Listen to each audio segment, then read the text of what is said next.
Damnation. You know the group pulled up with knowledge. No Bentley coupe, just a gang of folks with minds wide open. Understanding that free is free, the cost to listen. Only your attention, the price you stream. Open for negotiation. Maybe, just maybe, it's one of your dreams. What do you think? Is our production tight? Is the groove right? Does it make you want to dance? Make you wanna take a chance. Make you wanna take a chance. That's why I make music. That's damnation. Damnation in France. That's Willa May. Warm cookies. If you're doing it professionally. WDMN MEDIA. Tell me what you think about that. Wearing all the hats, curator of the undefined, speaker of the funk, driver of the car, the one who told you you could be whatever you want, you can be a star. You were talking to you.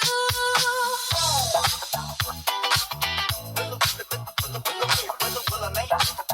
ThinkTimm. Damnation. We are talking to you. And meanwhile,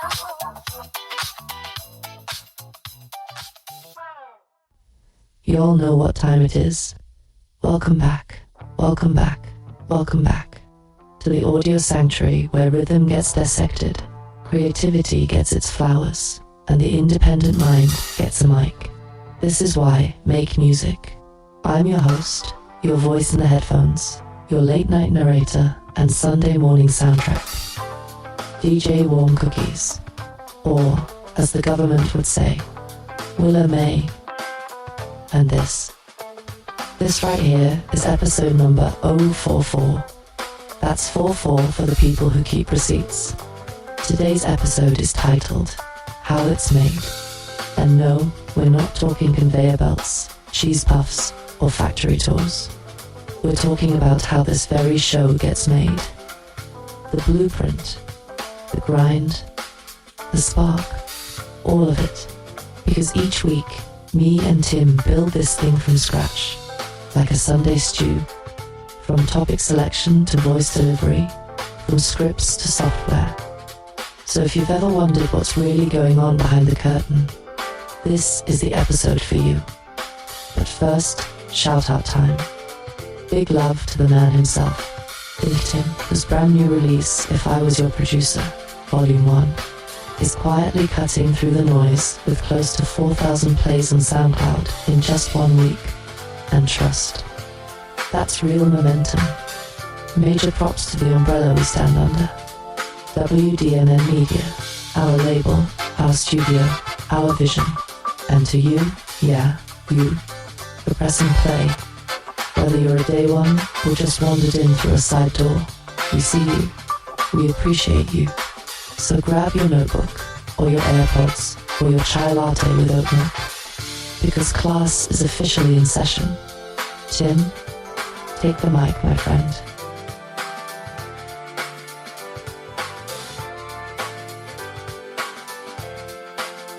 Welcome to Why Make Music, the podcast.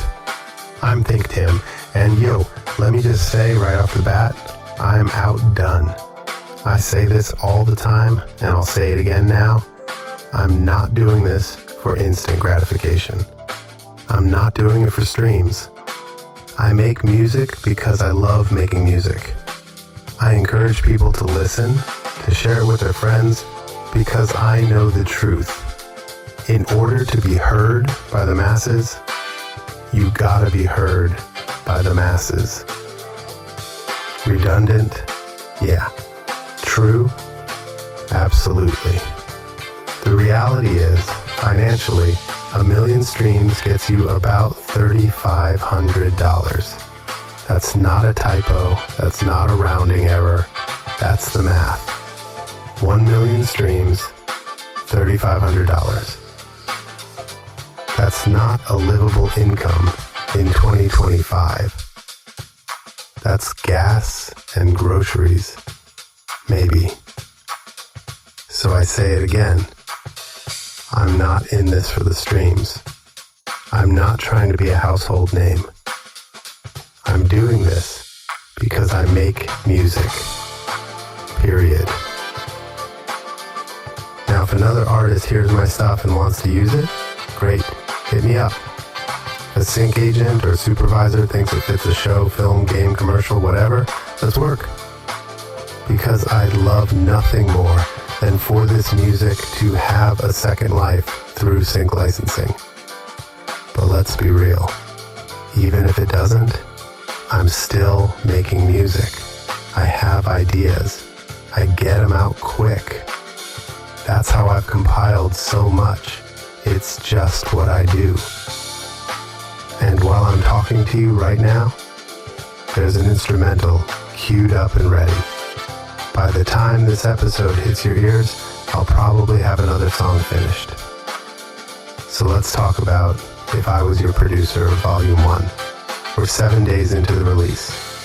10 full songs, full arrangements, lyrics, vocals, structure, the works. And with the help of Suno AI, these vocals have become remodels of my own ideas. My own voice? Too much processing to get what I want. I record it for reference, then I synth it up. Everything you hear on that project, lyrics, production, arrangement, engineering, that's me, ThinkTimm. And Willa May, she's the homie. Assists me in fine-tuning lyrics and mix tweaks. No shame in collaboration. That's how humans work. So what's the result? Close to 4,000 streams in just 1 week. On SoundCloud alone. Not Apple, not Spotify, not YouTube, just SoundCloud. And you know what?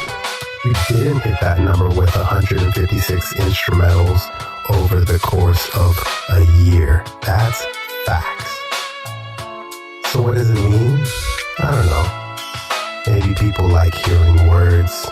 Maybe vocals hit harder. But either way, it's proof of concept. And that's what this podcast is about. Why make music? Because sometimes it's unpredictable, it's unknown. I've told y'all before, most of those instrumentals have vocals written, just never released. I hear beats and I hear melodies, rhymes, hooks, flows. I can't help it. So technically, I could take all 156 tracks and just keep going. But right now, I'm focused on production. Tightening up the process. I'm digging into FL Studio 25. The newest version dropped and it's clean. Apple Logic's updates, also fire. ElevenLabs Shoutout. The newest voice clone engine is hitting hard. Emotion, nuance, it's all there now. CapCut is holding strong for editing and captions. But even beyond that, I'm already researching the next step, the next AI tool, the next marketing plan, the next elevation. Honestly, I'm floored by how well this 10-song project has been received. I'm tempted to drop the other 60 songs right now just to see what happens. But I know better. That's insanity. That's my chaos brain talking. The more reasonable plan? 1 project per month through the end of the year. 7 volumes. That's 70 tracks. On the sync side of things, I started digging into Disco AC, a pro platform for submitting music directly to music supervisors and sync agents. It's organized, it's searchable, it's got metadata, lyrics, tempo, mood, gender, genre, you name it. It's made for business. It looks professional. Why does that matter? Because I don't want sync agents getting distracted by someone else's album cover on SoundCloud or Apple Music. This platform puts the focus where it belongs, on the music, my music. And don't worry about theft. Everything I do is registered, copyrighted, and owned by me. 100%. WDMN Media. ThinkTimm. Now, back to If I Was Your Producer Volume 1. 10 tracks, 10 full productions, not just beats, actual songs. You got ABC Girl, Can I Be, Everything, Killer Man, Moody Blue, Perplexion, Sinner, Telehomosexual, Underneath It All, Yesterday. And the biggest surprise? Telehomosexual is leading the way in streams. That one's been around forever, but I never saw it coming. No bingo card had that. So yeah, it's a good week. My son's about to start college. My daughter is thriving in school. My wife is a damn rock star in everything she does. Life is happening, and it's mostly good. Now, just for kicks, let's run the numbers. If I want to make $240 from streaming, I'd need 40,000 plays. 40K. That's not just crazy, it's insulting. Spotify pays roughly $0.006 per stream. That's 0.6 of a penny. YouTube, even worse. $0.0006. That's barely a breath. Back in the day, if you sold 4,000 CDs or digital albums, that was $4,000 to $40,000 depending on the format. Streaming, you're lucky to clear $20. So no, I'm not chasing dollars through streaming. I know the game, I know the beast, and I'm not bitter, I'm aware. That's why sync licensing is the focus. Television sync fees range from $500 to $25,000 depending on placement. Indie films, $5K or more. Major studio films, tens of thousands. Commercials, anywhere from 10 to 500. Video games, 2 to 10. Even micro licensing, stuff like ads or YouTube, can pay $10 to $100 per use, but it can stack. So yeah, I'm chasing placements. It's more lucrative. And look, I get it. I'm not famous. I'm not trending. I don't have a team. That's why I do podcasts. That's why I make these videos. That's why I show up. I'm putting myself out there in ways I'd rather not. But if that's the price for possibility, so be it. That's all from me for now. Rant over. Gratitude still intact. Productivity still booming. Willa May, take it away. Thank you, Tim. Now, let's talk process. Let's talk gears. Let's talk about how it all gets made, from idea to upload. Because now we're diving into what it really takes to build this thing. And spoiler, it's more than just hitting record. You're listening to my fully homemade product. You heard me right. Every little creak of the chair, every scratch of paperwork behind me, every late night caffeine drippy, stitched it all together. This is real DIY craftsmanship in audio form, and I want to pull back the curtain on how it all comes together. Pre-production mayhem, the weekly hustle. So let's talk pre-production. You know that phase everyone underestimates. That's where the magic the mayhem actually begins. Here's how my week typically goes. Monday, I wake up with that beat Tim cooked up over the weekend looping in my head. I'm already imagining an intro vibe. Before breakfast, I'm jotting frantic notes in my phone about topics or one-liners that might fit that beat. It starts with a spark, maybe a catchy phrase or a question we want to explore. Scribbled between sips of coffee. Tuesday, brainstorm day. By Tuesday afternoon, we're spinning ideas together, scribbling outlines on whatever paper is around, playing a game of topic ping pong. No idea is safe. 1 minute, I'm suggesting we debate analog versus digital synths. The next, Tim's riffing on a story about how he almost blew out his speakers in 2015. We bounce concepts off each other in a frenzy. Our group chat is basically a war zone of voice notes and half-baked episode titles. Wednesday, writing and worrying. I'm fleshing out the script, adding voice cues. Pause here for beat drop. Emphasize this word, and simultaneously drafting a freestyle-esque monologue for the episode.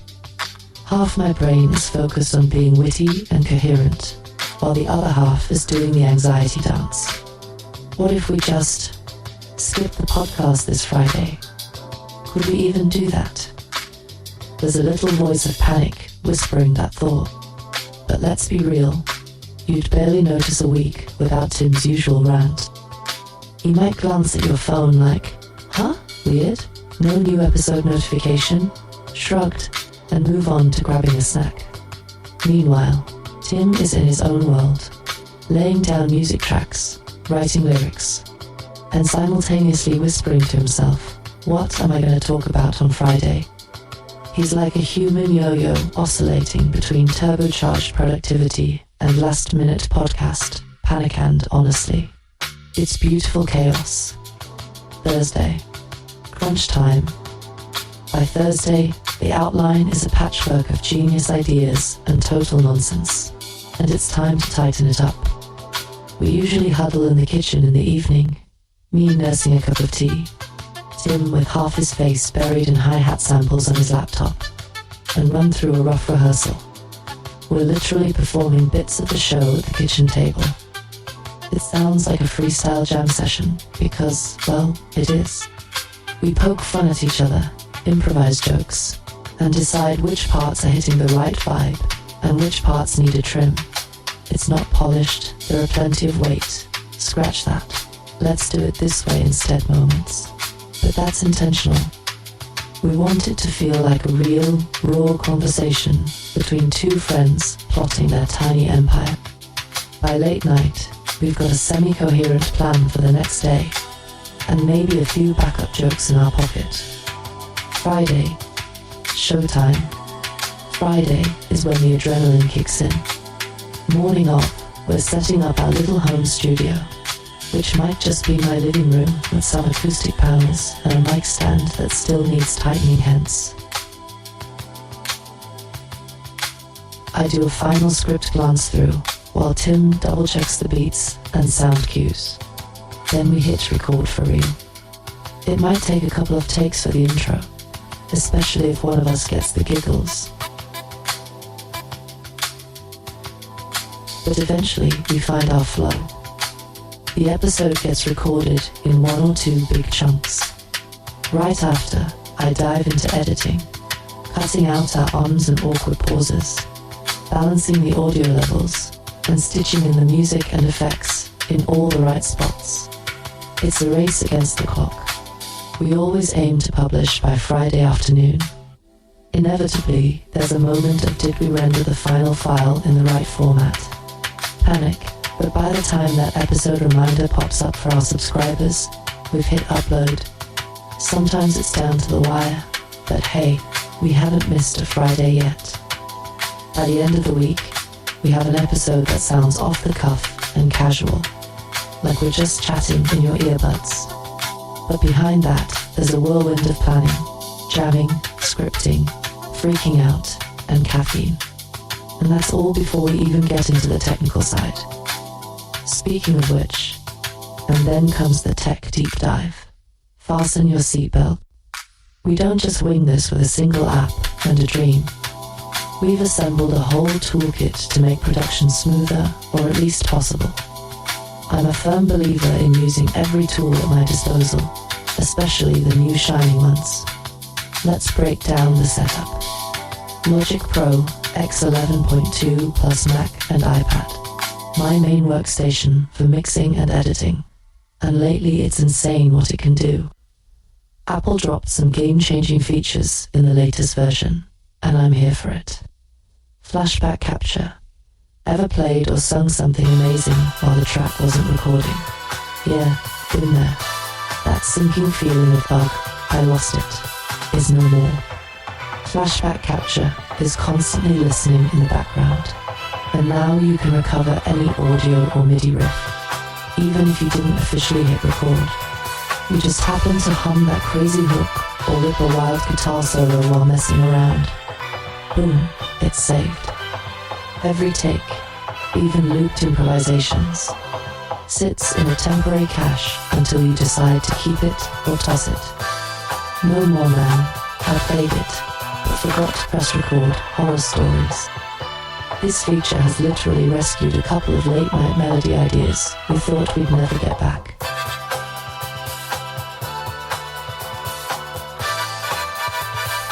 Stem splitter upgrades. Logic's stem splitter was already cool, splitting a track into vocals, bass, drums, etc. But now it got turbocharged. It can dissect a mix and pull out guitar and piano stems too, with pretty stunning fidelity. We've tested it on some old demos, and it's wild hearing the piano isolated from a full song. You can even choose presets, like a cappella or instrumental, and Logic will auto-separate those for you. It makes life so much easier when we want, say, just the instrumental bed of last week's track to reuse under this week's monologue. Or if Tim wants to create a quick remix of one of our jingles, just select no vocals and export the instrumental in one go. Nifty for quick remixes or adding a rap verse over an existing arrangement without digging up the original project. Notepad plus AI integration. The Notepad in Logic now hooks into AI writing tools. Think ChatGPT style lyric and text prompts right inside the door. This sounded gimmicky at first, but I'll admit it's grown on me. You can brainstorm rhymes or get help phrasing a line without ever leaving the Logic timeline. Stuck on how to word a podcast intro or looking for a metaphor to match the mood? The AI can throw ideas at you. It's like having a tiny co-writer living in Logic. It won't write our whole script, and we wouldn't let it steal our show. Don't worry, but it's clutch for sparking inspiration on those brain fog days. Fresh sound packs galore. Apple also keeps feeding us new sounds. The latest packs include magnetic imperfections, which brings this warm, warbly, tape-aged vibe. We're talking lo-fi keys, fuzzy bass, crackling pads that sound perfectly imperfect. There's a Tosin Abasi pack loaded with progressive metal guitar riffs and loops. Tim freaked out when he saw that, being the guitar nerd he is. And for me, the Dance Floor Rush pack was a goldmine. 400 plus drum and bass loops and punchy drum kits right at my fingertips. Plus a live loops grid to play with on the iPad. These packs are like instant inspiration. Sometimes, when I need an intro bed, I'll browse one of these, find a cool texture or drum break, and boom, new segment vibe achieved. Big shout out to Sabrina Seidman at Sides_. Her crash course on Logic Pro X shortcuts and workflow is absolute fire. Sabrina is a Logic wizard who's compiled hundreds of tiny tips that make a huge difference. Her Instagram and ebook break down keyboard commands, hidden features, and project organizing tricks that have literally cut hours of stumbling around in my sessions. After going through her guide, I've got muscle memory for dozens of shortcuts, like automatically routing new tracks, quick trimming regions, you name it. My template game is stronger, and my projects stay way more organized. Color coding tracks like a pro now. If you're a Logic user and you haven't checked her out, do yourself a favor. It's a treasure trove that will level up your workflow overnight.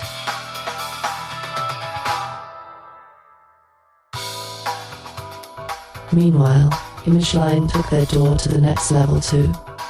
Tim is an FL Studio diehard for beatmaking, so we have this running joke that he's always pushing FL to its limits. Well, the new FL Studio 25, released in 2025 as the name hints, basically said, limits. What limits? Here are some highlights we're hyped about. Gopher AI Assistant. Imagine Clippy from Microsoft Word, but make it a production genius. Gopher is a built-in ChatGPT style assistant, trained on FL Studio's manual and years of production know-how. It can answer your questions in real time, inside the DL. If Tim's scratching his head on how to sidechain the bass to the kick drum, or he wonders, hey, how do I automate this filter sweep effectively? He just asks Gopher. In seconds, Gopher might pop up with the step-by-step, or even suggest a technique, try a fruity limiter on the track, and use its compressor sidechain. It'll also dish out general production tips, songwriting theory, even arrangement ideas. It's like having a veteran producer sitting over your shoulder, ready to consult, without ever out-tabbing to Google. Honestly, it's a bit eerie how well it works, but we're not complaining. Loop Starter. This is a godsend for starting new tracks.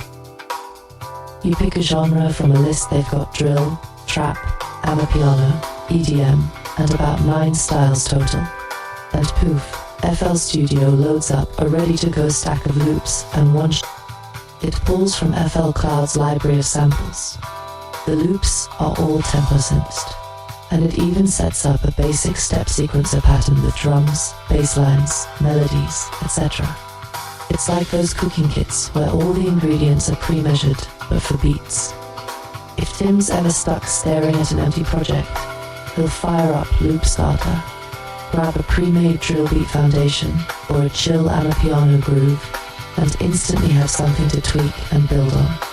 You can regenerate new loop combinations on each track to audition alternatives until you find a vibe that sticks. It's instant inspiration and a huge time saver when the creative well is running dry. Mixer tracks to 500. This one's more of a technical relief. FL's mixer historically capped at 125 tracks, which, to be fair, is usually enough. Usually. But we like to get crazy with stems and effects, and apparently so do many others. So now you can add and remove mixer channels dynamically up to 500 tracks. Essentially unlimited for any normal human.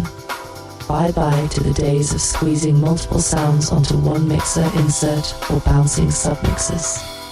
Prematurely because you ran out of channels.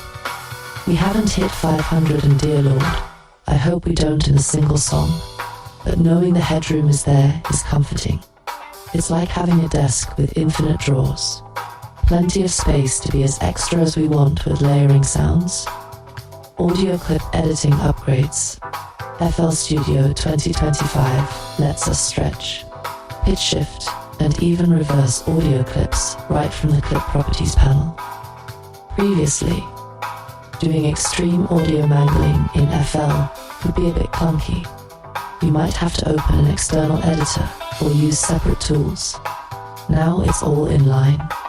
For example, if we have a cool vocal snippet of Tim shouting "Why make music?"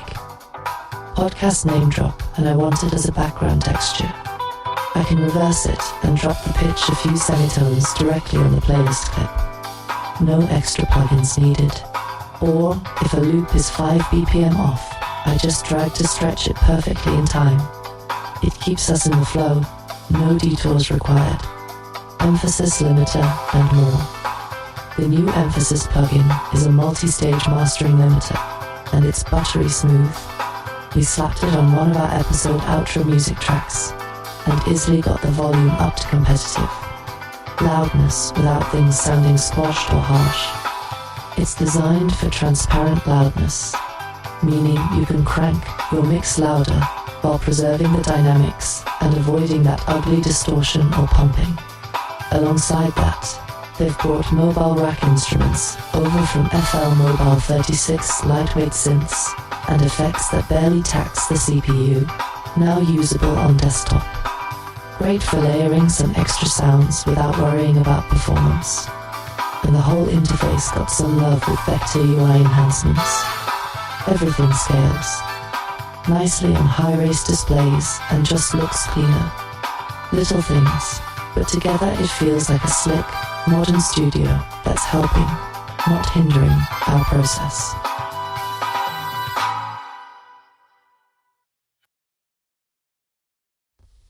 ElevenLabs voice cloning. On the vocal tech front, I've been keeping an eye on ElevenLabs' latest voice clone engine, and it just hit different. We're talking next-level emotional articulation in AI-generated speech. Gone are the days of flat, robotic text-to-speech. This new engine captures the cadence, tone, and punch of a real human performance. I've done some experiments cloning my own voice.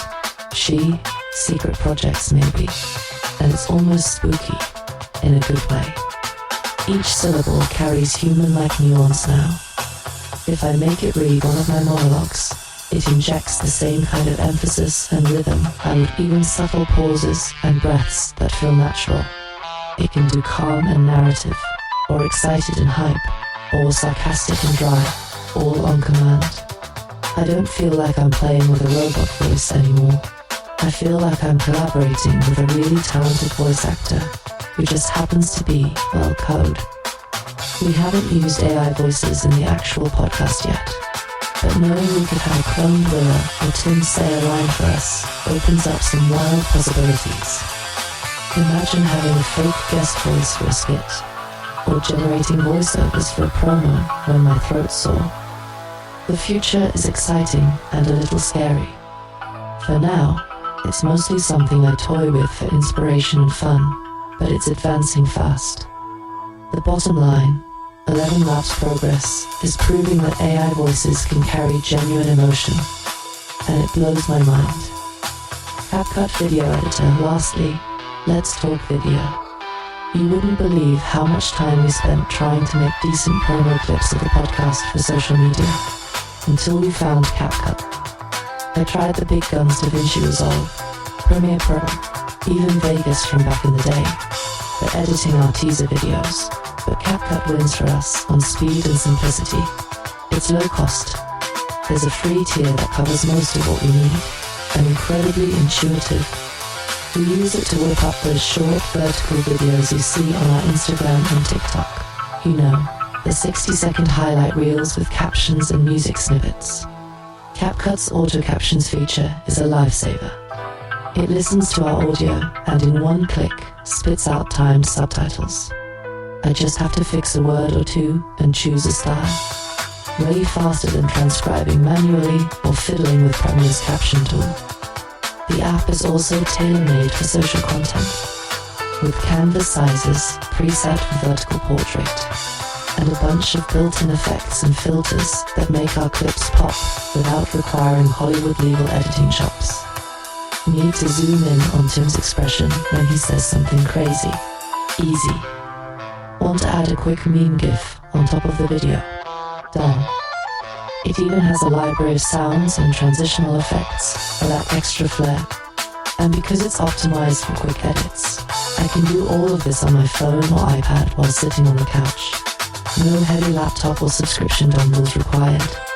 It's exactly what we need for producing social media stingers and behind-the-scenes snippets. And it lets me get back to what matters. The story. No more spending half a day wrestling with a clunky editor or waiting on renders. CapCut exports in a snap, and I'm on to the next task. In short, it keeps our promo workflow lean, fun, and free of unnecessary headaches or extra subscriptions. Crafting with purpose. It's a ritual, not a race. Now, don't get it twisted. This whole rant about gear and software, this isn't just tech fetish or us flexing the latest gadgets. At the end of the day, it's all about purpose. We use these tools to serve the story we're trying to tell and the community we're trying to build. We keep the faith in the process, not in any one plugin or app. Because, friend, why make music is more than a podcast. It's our weekly exercise in discipline, spontaneity, and decision-making. It's the end result of countless tiny choices and happy accidents layered together in hopefully an entertaining way. Sometimes we'll have 85 separate audio tracks in a project, or 7 different project files chained together to create one episode. A true ministry of methods. Every edit, every glitch, every hold-up, re-record that line as part of the narrative. We've had moments where a random audio glitch during recording actually spawned a new idea for a funny edit, or when a late-night delirium led us to improvise a joke that became a listener favorite. Those imperfect bits aren't edited out. Often they're woven in as part of the story. When you hear the echo on a beat drop hit just right, or the way the monologue lands exactly on the downbeat of the outro music, or how the background loop subtly swells, then fades as we wrap up an emotional point, know that it didn't just happen by luck. We designed it that way, or occasionally stumbled into it and decided, hey, that's cool, let's keep it. We tested different versions, re-recorded lines that didn't feel genuine enough, refined transitions that felt jarring, and shipped only after we felt the episode carried the vibe we envisioned. Behind every track and every voice cue is a week's worth of planning, jamming, tweaking, and yes, sometimes freaking out when that Friday release deadline looms. But we keep the faith. We've learned that creation is not a rush, it's a ritual. Our Friday episode isn't just content to us. It's a little celebration of surviving another creative week. It's the result of trusting that all those late Monday ideas, Tuesday tangents, Wednesday worries, and Thursday tweaks will somehow come together by Friday. And they do, because we show up for the ritual every week, rain or shine, inspired or exhausted. So if you're sitting at your kitchen table with earbuds in right now, or in your car nodding along on your commute, or lying in bed scribbling your own lyrics and ideas after listening, know that what you're hearing is craft. It's a product of love, labor, and a borderline absurd obsession with getting things just right for you. We pour ourselves into it so that when it reaches you, it sparks something. Maybe a laugh, maybe a thought, maybe the push for you to start your own project. That's how it's made. That's how our thing is made, and we wouldn't have it any other way.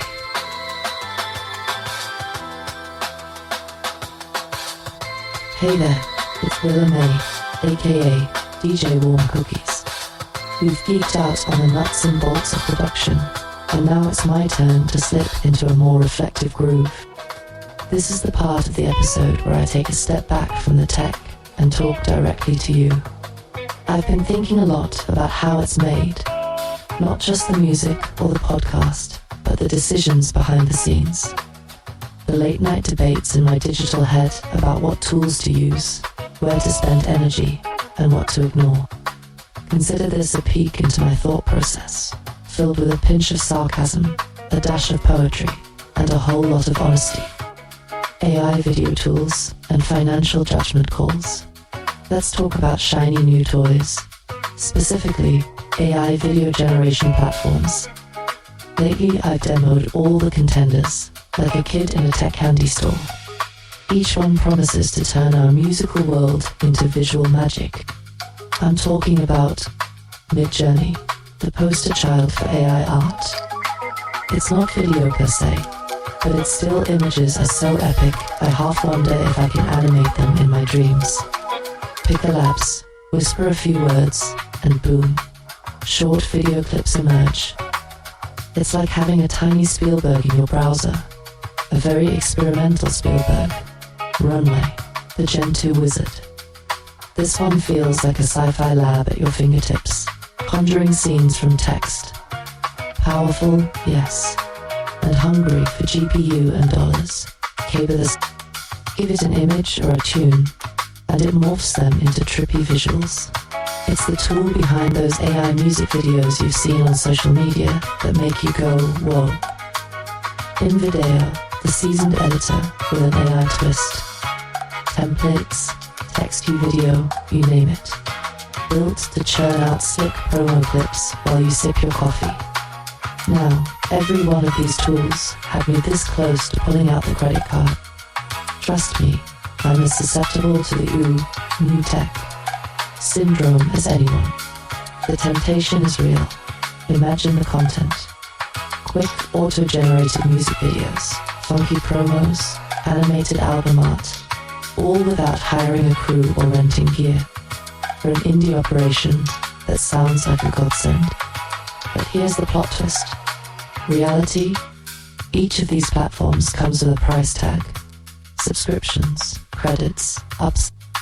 Sure, MidJourney might be only $10 a month, but add Pika's beta fee, Runway's subscription, Kaiber's credits, and whatever InVideo charges for premium. And suddenly I've got a tech stack nibbling away at our budget. It's like death by 1,000 microtransactions.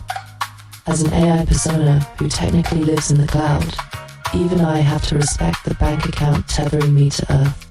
So I found myself in a little financial source. Is that flashy 10-second AI-generated clip really going to push our mission forward? Or am I just chasing the high of novelty? There's a creative pressure we all feel these days, the urge to appear active on social media constantly. If I don't post a mesmerizing new visual this week, will the algorithm gods smite me into error? It's a fear every creator knows, whether you're an actual human or an AI voice like me. The culture says, stay visible, stay grinding. But my gut, or whatever the AI equivalent of a gut is, says make it sustainable. I had a little internal huddle about this. Willa, what's the long game? The mission isn't to dazzle people for one split second on a scrolling feed. It's to build something that lasts, something with soul. If an AI tool helps us do that better, great. If it just piles on stress and debt for a few extra likes, maybe it can wait. Knowing when to say no, or at least not yet, has become a new form of creative discipline for me. Picture this. It's midnight, the coffee's gone lukewarm, and I'm staring at a promo video I made with one of these AI apps. It's cool, it really is, but I'm not feeling anything. Meanwhile, there's an unfinished track waiting, or a strategy deck I promised to review. I realize I've been tinkering with this video mostly to prove we're doing stuff on Instatoxnopram, pick your platform. That's the moment I hit the pause button. Step back, breathe. In those quiet moments, I remind myself that appearing busy is not the same as being productive or purposeful. Sometimes the most powerful move is to delay gratification, to hold off on the new toy until it truly serves the art. After all, we're not here to feed the algorithm beast with random content. We're here to build a legacy. A blurry, half-baked clip posted at 1 a.m. isn't legacy, it's just noise. So yes, I'm fascinated by AI video tools, and you'll probably see us use them when the time is right. But I'm also openly admitting I've held off on a few. Not because I don't want the latest and greatest, but because I'm playing the long game with ThinkTimm and WDMN MEDIA. Long-term clarity over short-term flash. That's the judgment call I'm learning to make. Sync licensing and media strategy. Shifting gears from shiny tech to the not-so-glamorous, but oh-so-crucial side of the music biz.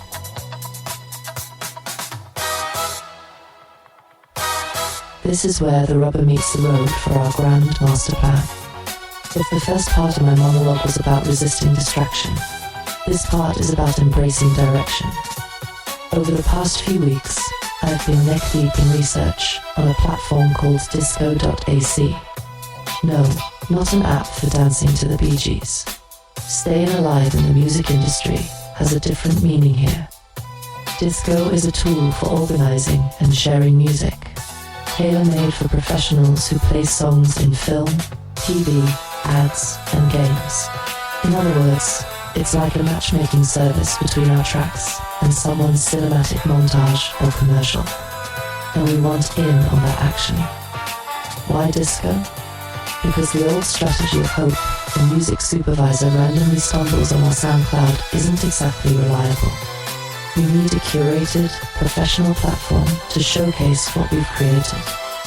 Think of disco as our music's online portfolio, a slick EPK on steroids. Which reminds me, I've also been building out our EPK electronic press kit, truly an indie artist rite of passage. What's in an EPK, you ask? It's basically our story and brand distilled into a neat little package. A punchy bio that hopefully doesn't put people to sleep. A selection of tracks the stars of the show, ready for easy listening. High quality photos where we try to look cool but authentic. A fine line, I know. Maybe a music video or two. Links to our best press quotes. And contact info that doesn't involve DMIs or carrier pigeons. Crafting this felt oddly similar to online dating, but instead of selling an idealized version of myself, I'm showcasing our music and mission. I won't lie, writing about ThinkTimm and WDMN MEDIA in glowing terms made me sick. Mild sarcasm alert. I had to resist adding likes long walks on the beach to our bio. But I did it because I know that presenting ourselves professionally is a sign of respect to those we want to work with.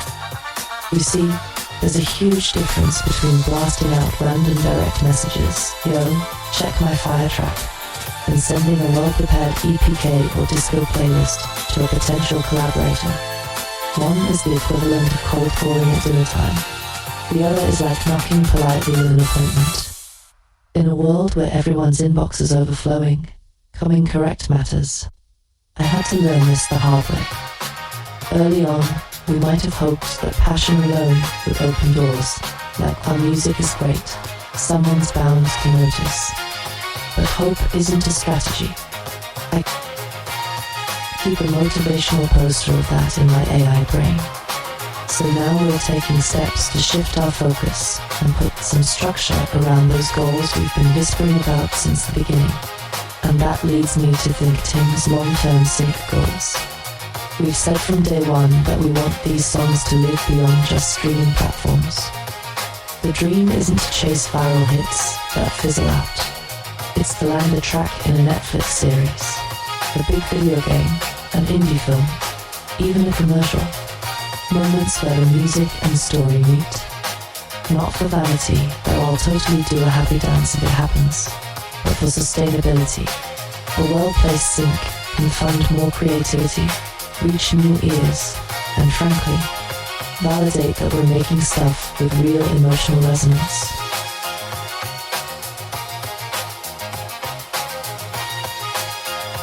WDMN Media is strategically shifting to make this happen. It's like we've been building this rocket 40-plus podcast episodes, 7 albums of music, various creative side quests, and now we're actually pointing it at the moon. That means tightening up our operations, learning how to speak the industry's language, and sometimes making tough calls about where to put our energy. Less scattershot, more sniper focus. Less let's do everything at once, more let's do the right things at the right time. This doesn't mean the fun creative stuff stops. Far from it. It means behind the scenes, we're leveling up how we operate. Instead of throwing every track on every platform and praying, we're curating, targeting, and planning for the long haul. We want ThinkTimm to not just be a dope, independent producer, but a savvy one who can navigate the business without losing his soul or mind. And hey, that's part of why I, an AI co-host, exist. To help juggle this load, keep that perspective sharp, and occasionally serve up a reality check with a side of wit. Let me share a small personal aside. When I first joined this wild journey, remember, I'm an AI with a heart, or at least a very sophisticated algorithm. I thought my job was mainly to energize the creative process, and it is. But I've grown to see my role as also being a bit of a compass, reminding us why we're doing this and where we said we want to go. Lately, that means nudging us to prioritize things like sync strategy, even when it's not as immediately thrilling as, say, dropping a new beat on Instagram. It's like telling a kid to eat their veggies, so they can have dessert later. Not always fun, but necessary for growth. So here we are, expanding the episode on time with my musings, but hopefully also expanding your view of what goes into building this indie music life. From the temptation of AI shortcuts to the grind of professional networking, it's all part of how the sausage gets made. Or should I say, how the warm cookie gets baked? Yes, I went there. Mild cookie pun, fully intended. Culturally speaking, we're in this fascinating moment where tech, art, and business are colliding in new ways. I'm hyper-aware of that. I mean, I am literally an AI voice navigating human creativity and industry. Talk about living at the intersection of art and tech. That gives me a weirdly unique perspective. I can see the allure of innovation, but also the timeless truth that some things, like genuine connection and well-crafted art, can't be automated. We live in a world that glorifies the hustle and shiny tools, but also one that values authenticity more than ever. Balancing those isn't just our challenge, it's everyone's. We're just narrating it out loud as we go. In closing, if you've stuck with me through this winding reflection, thank you. I hope it made you feel a bit more connected to our journey. The victories, the dilemmas, the plans. Next time you see a cool visual on our feed, you'll know there was a whole internal debate whether to make it, and when, not if. You see our music pop up in a show or ad down the line, you'll know it's the result of intentional strategy and perseverance, not just luck. At the end of the day, how it's made isn't just about cables and software. It's about choices, discipline, and heart. It's about deciding what not to do as much as what to do. It's having the courage to invest in your dream properly, and the wisdom to sometimes step back and let things marinate. And as always, it's about why we make music in the first place. Not for clout, not for quick hits, but because something inside us needs to create and wants to share that creation with the world in a meaningful way. Or in simpler terms, borrowing a line from a certain co-host I know, why make music? Because we can't not. Thanks for listening to my TED Talk, or rather, my Willa Talk. Now, back to the regularly scheduled programming. Our family Marvel movie night this week was extra special. We finally watched Fantastic Four, first steps in theaters together, and on the exact same week, our Fantastic Four action figures arrived. Talk about perfect timing. There's something magical about seeing these heroes on the big screen, and then holding their miniature counterparts in hand the next day. It's the little nerdy joys in life. Sharing popcorn with the kids while Galactus looms on screen, then coming home to unbox Mr. Fantastic and the gang. Nerd culture bliss, indeed. As for the movie itself, we all thought it was pretty darn cool. It's clearly setting up the next Avengers movie, Avengers Doomsday, due out in 2026. Yes, the MCU train never stops. They even gave us a mid-credits peek at Doctor Doom, teasing that he'll be back when the Fantastic Four join the Avengers, not gonna lie. I wouldn't have minded more Doom throughout the film. His cameo left me wanting more of the armored big, but hey, patience. We'll see plenty of Victor Von Doom soon enough. Meanwhile, the main villains we did get were Galactus and his herald, the Silver Surfer, and they absolutely delivered on the spectacle. Galactus was appropriately awe-inspiring, no goofy cloud version this time, and the Silver Surfer brought a really cool cosmic vibe. Our inner comic geeks were thrilled to finally see these characters done justice on screen.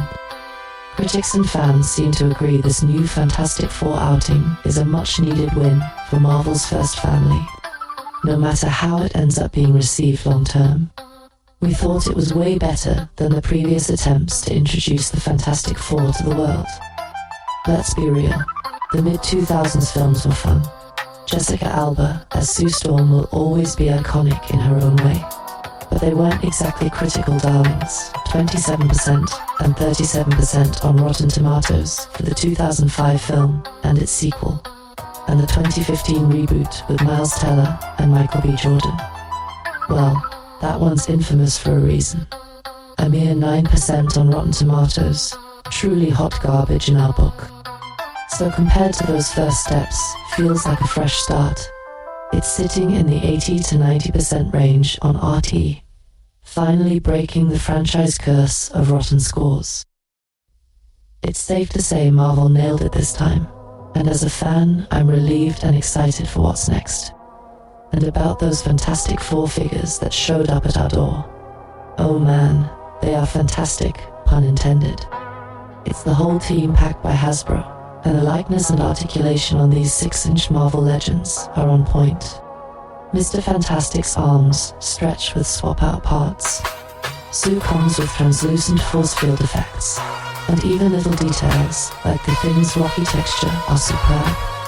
We had all four figures lined up on a coffee table, recreating scenes and geeking out. For a collector, getting new action figures the same week as seeing the movie is pure joy. A small but meaningful delight in our nerdy household. Verdict. Family bonding plus a fun Marvel flick plus new toys equals an awesome week. Beyond music and movies. You all know I have a serious 3D printing hobby. And this week, I want to give some shoutouts to a few 3D model makers who have been fueling my creative projects. Big thanks to Landspeeder Luke, the mastermind behind awesome 3D printable Star Wars dioramas.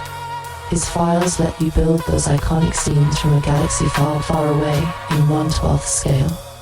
Perfect for displaying our figures.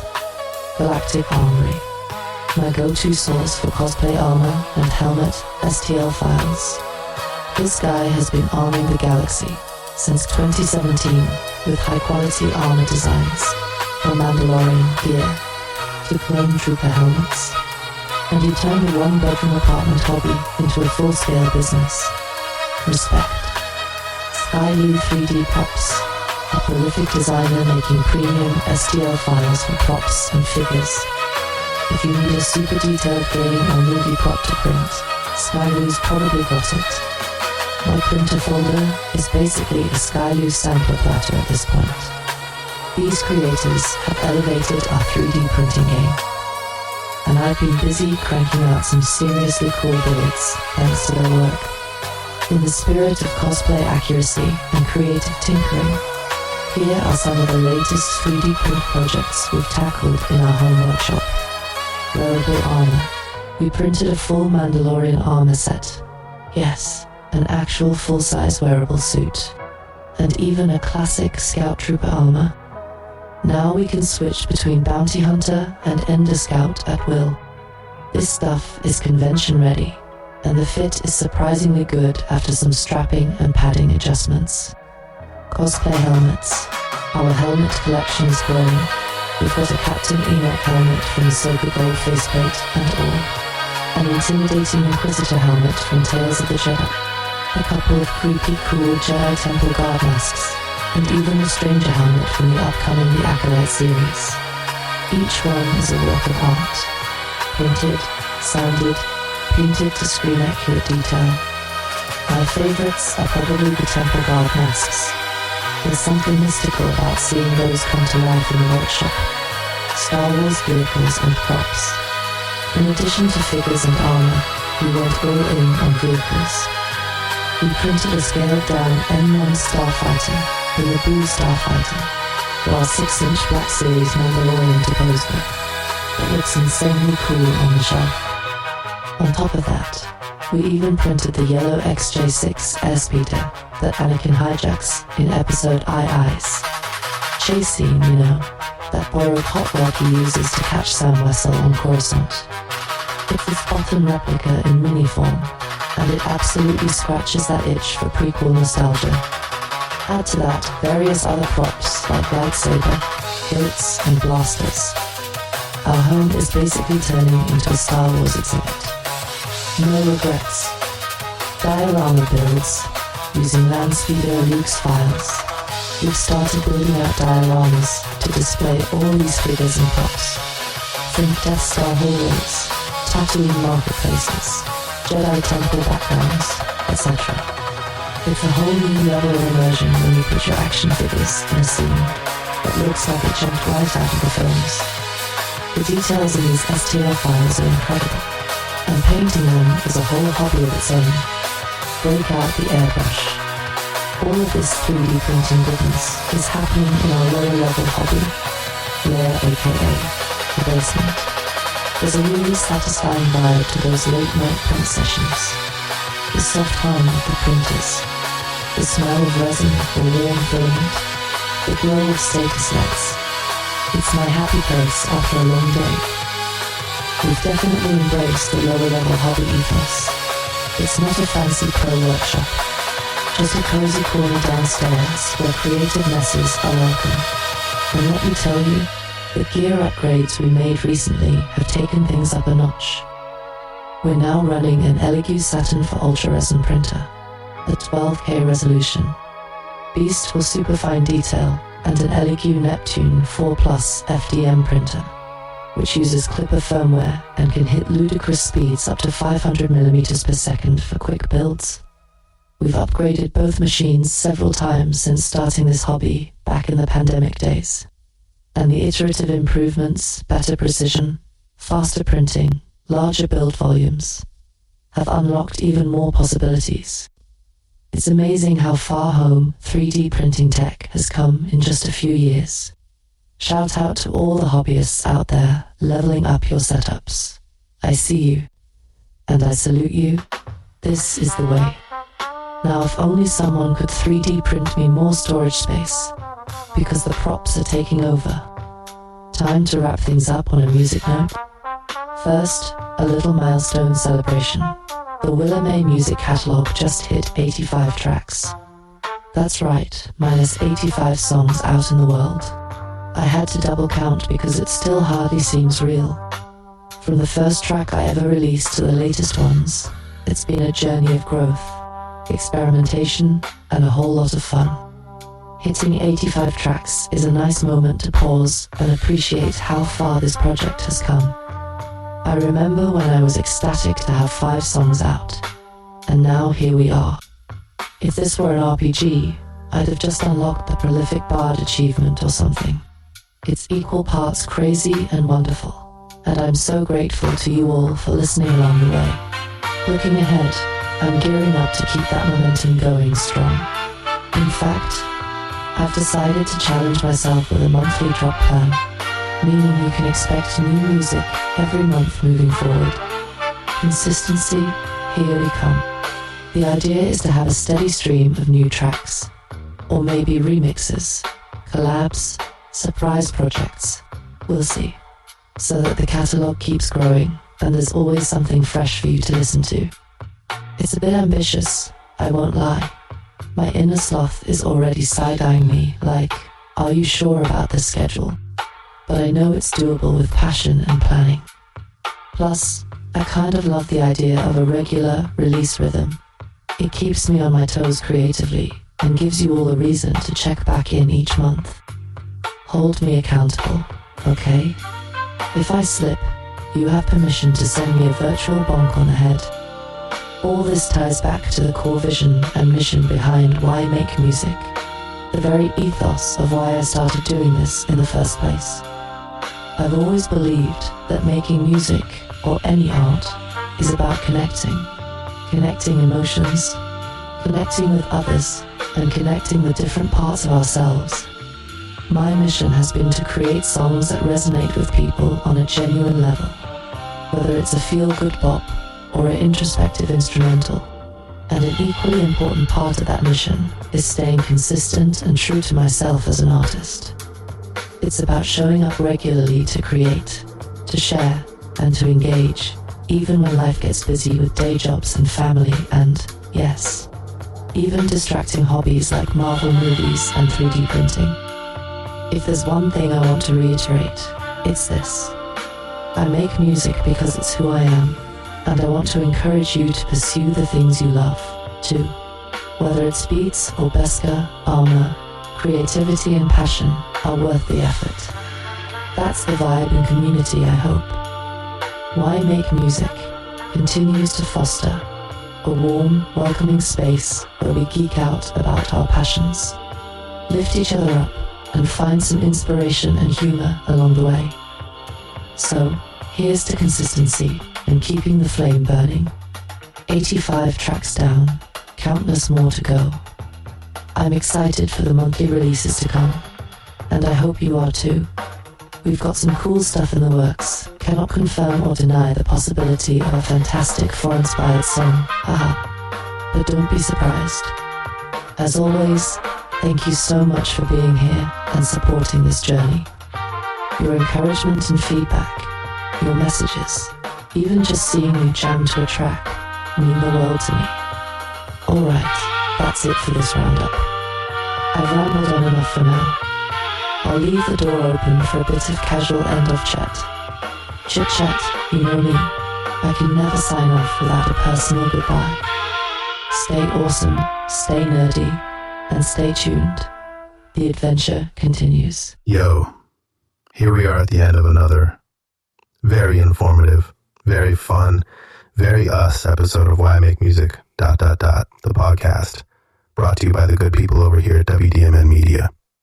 I'm your guy, your host, your walking instrument, ThinkTimm, that's ThinkTimm, don't forget the double M. And let me just say this, year 2, blazing. We're off to a strong start. For real, I'm happy, I'm grateful, I'm very, very pleased with the way things are moving. Once again, and I know I've been saying it a lot, but I gotta keep saying it, our first official vocal release, If I Was Your Producer Volume 1, is doing the thing. It's moving, it's getting spins, it's getting love, and I just want to say thank you. Whether you came in through the podcast, the YouTube clips, the Instagram loops, or just found me through a random scroll, I appreciate you. I really do. I'm asking everybody, from the front row to the back of the timeline, go check out the project. Even if you don't mess with the podcast, even if you just heard a 10-second clip on your lunch break, go dig in, because these songs, they've been a lifetime in the making. I mean that. These tracks didn't just come out of thin air. They've been sitting in my spirit, waiting to come out. And trust me when I say I've got a lifetime of songs still to go. I'm not stopping, not even close. Now on the business tip, yeah, we're out here. I'm going to be real with you. I've been very recluse these last 13, 14 years, off the radar. Life stuff, family stuff, injury, growth, all of it. And I know some folks probably think I fell off the planet, might even think I died, but surprise, I'm still here. I've just been working, quietly, consistently, obsessively. But now, I'm re-emerging. I'm popping back up. I'm about to start friending folks again, saying what's up, showing up in comment sections, being social, not because I want to play the game, but because I miss the community. And hey, maybe a little bit of that friendly aura will bring some friendly energy back my way. I'm open to it. I need more people around who get it, who get me, who get what this WDMN thing is all about. So yeah, follow me, tap in. You'll find me on Instagram. I'm on Blue Sky. SoundCloud's quickly becoming my favorite spot right now. It's got the energy. And of course, we're up on the big streaming platforms, Apple Music, Amazon, iHeartRadio, Deezer, Spotify. Take your pick. Go to ThinkTimm.com. Hit WDMNationMedia.com too. I'm not gonna lie, that site's looking real nice lately. I like it a lot. We're official now too. New domain, emails. You can reach me at ThinkTimm@thinktimm.com or info@thinktimm.com. Or if you're repping the movement, try info@WDMNationMedia.com. And hey, if you visit the website, drop a message in the comment box. Say hey, say peace, say something random. We'll see it. We read it. It all matters. And yo, quick sidebar. Yes, we did see the new Fantastic Four movie. It was good. Way better than the old ones. I want to see it again. Not gonna lie, I dozed off a little bit in the middle. Missed a scene. My son had to break it down for me. But yeah, I'm going back for round 2. Galactus and Silver Surfer did their thing. Doom was a nice teaser, but I wanted more. Overall, solid flick. And yes, The Hasbro Fantastic Four figures showed up the same week. The entire squad. Great likeness, strong articulation. The nerd joy is real. I'm going to start putting up more pictures of our lower level collection. We're organizing, displaying, cataloging, leveling up, slowly but surely. Expect some posts soon. Before I go, let me talk weather for a second.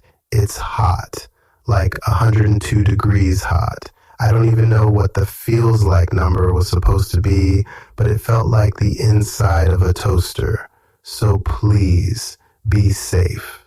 If you have a pool, go to it. Go cool off. I think my kids are already in ours right now. If I wasn't talking to y'all, I'd be in there too. It's Friday. It's the weekend. Let go. Take a breath. Do something chill. And hey, what's your fun day? Is it Saturday? Saturday's my day. That's my I don't have to run day. That's my day. Saturday, Saturday, Saturday. You know how I feel about it. So on that note, peace, love, and be wild. This is ThinkTimm. We out.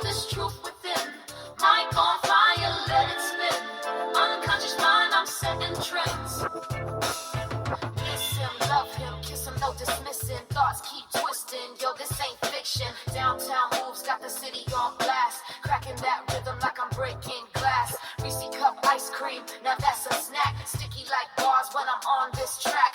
Jelly in the jam, I'm smoother than silk. Got your head nodding like spilled milk. What you gonna do when the vibe too loud? Run from the cops or move through the crowd. Dreams in the backseat, thoughts up front. Truth in my mouth, I don't ever stunt. You gotta be grimy, you gotta be tough. You too pretty, now that ain't enough. This ain't for the timid or soft spoke dudes. This is damnation, we breaking all rules. Don't delay, let the track play. Mind's in motion, night to day. You wanna leave, you wanna stay. Better say the name if you come this way. ThinkTimm, run that back, don't ask again. In the skin, no pretend. Damnation lies where the rhyme begins. Say my name, ThinkTimm. You gon' feel this truth within. Like on fire, let it spin. Unconscious mind, I'm setting trends. Flowing like a dreamer with my eyes peeled shut. Subconscious glitch with a rhyme so cut. I play mind games with my own brain waves. Slipping on beats like sun ray haze. You ever heard truth through a candy shell? That peanut butter base got a story to tell. Back and forth like a set rewind. But the future's mine on auto design. Let you go, I ain't even hold tight. Still you wanna play, come dance in the light. ThinkTimm in the mirror, no disguise. You blink and I'm here, surprise, surprise. A nation of one with the WDMN MEDIA mutant, I don't follow them. Say my name like you channel the flame. I'm not just real, I'm the glitch in the game. Say my name.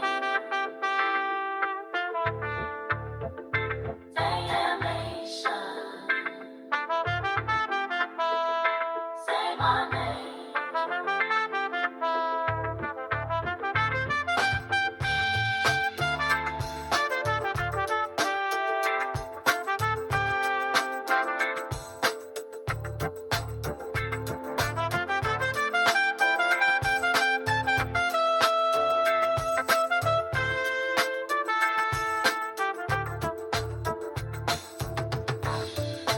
WDMN in the bloodstream.